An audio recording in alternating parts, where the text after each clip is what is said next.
ક્યાં આયલા તારો શેઠ અને તું કેમ આમ શાંતિથી બેઠો? મારો શેઠ ગયો છે જમવા અને હું શાંતિથી બેઠો, એ તારાથી જોવાતું નથી? કોઈને કાંઈ કીધા જેવું જ નથી. કેમ મારા કલેજા આટલા દી સુધી ક્યાં હતો? થોડો કામમાં હતો. પણ તને નથી કેતો, ફોનમાં વાત ચાલુ છે.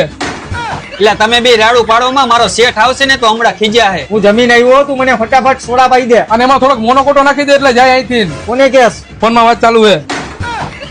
એટલે તમે બે તો બહુ કરી હવે. શેઠ તમે હે ને આ બે એને સમજી લ્યો, મારું માથું ખાઈ ગયા, હું જાઉં છું. સારું થયું ભાઈ તું આવી ગયો. ફટાફટ મારા હાટુ એક ફાકી બનાવ. અને એમાં તમાકુ વધારે નાખ દે એટલે ઘાવ કેન્સર થઈ જાય. કોને કેસ ભાઈ તું? ફોનમાં વાત ચાલુ છે.